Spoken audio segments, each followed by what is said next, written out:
Hi అండి. పైన పిక్‌లో కనిపిస్తుంది కదా! సేమ్ ఆ నెక్ డిజైన్ అయితే ఎలా కట్ చేసుకోవాలో చూద్దాం. నేను ఒక హాఫ్ ఇంచ్ అయితే ఖర్చుల కోసం వదిలేసి 4 ఇంచెస్‌కి మార్కింగ్ చేసుకున్నాను.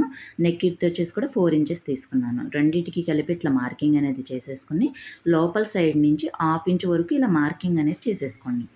ఒక చిన్న క్యాప్ ఉంటది కదా! క్యాప్ సైజ్ మూత తీసుకొని ఇట్లా హాఫ్ ఇంచ్ సైజులోనే లోపల నుంచి ఇలా మార్కింగ్ అనేది చేసేసుకోవాలి. చూస్తున్నారు కదా! లోపల నుంచి ఇలా మార్కింగ్ చేసుకొని పైకి వచ్చేసరికి ఇట్లా ఒక చిన్న షేప్ ఇచ్చేసేయండి అయిపోతది.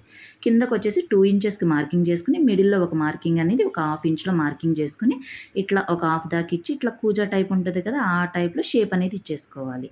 ఇచ్చేసుకుంటే మనకి పైన చూపించిన పిక్‌లో కల్లా నెక్ అనేది రెడీ అయిపోద్ది. దీన్ని మనము ఒక 1 ఇంచ్ ఖర్చుల కోసం వదిలేసుకొని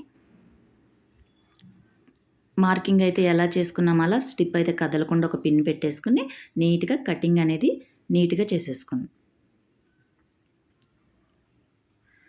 పేపర్ కట్ అవ్వకుండా కటింగ్ అనేది నీట్‌గా కట్ చేసుకుంటే మనకి షేప్ అనేది కూడా నీట్‌గా వస్తది. ఇట్లా నీట్‌గా షేప్ అనేది కట్ చేసేసుకొని చూసారు కదా! నెక్ అనేది వచ్చేసింది. దీన్ని నేనైతే లైనింగ్ మీద గమ్మ పెట్టి అంటించుకున్నానండి. దాన్ని బట్టి ఇదిగో స్టిచ్చింగ్ అనేది నీట్‌గా మనం చేసేసుకొని కటింగ్ చేసేసుకోవాలి. చేసుకొని చిన్న చిన్న టక్స్ అనేది ఇచ్చేసుకొని మనం ఇట్లా తిప్పేసుకోవాలి. తిప్పుకొని నేనైతే ఒక వైట్ కలర్‌ది క్లాత్‌కి వైట్ ఉంది కదా! దానికని వైట్ కలర్ పోస్ ఒకటి ఇట్లా నేను ఇలా స్టిచ్ చేసేసుకొని పెట్టుకుంటే నెక్ అనేది మనకి రెడీ అయిపోయింది. చూసారు కదా! నెక్ అనేది నీట్‌గా వచ్చేసింది. ఫైనల్ లుక్ అయితే వచ్చేసింది నెక్‌కి.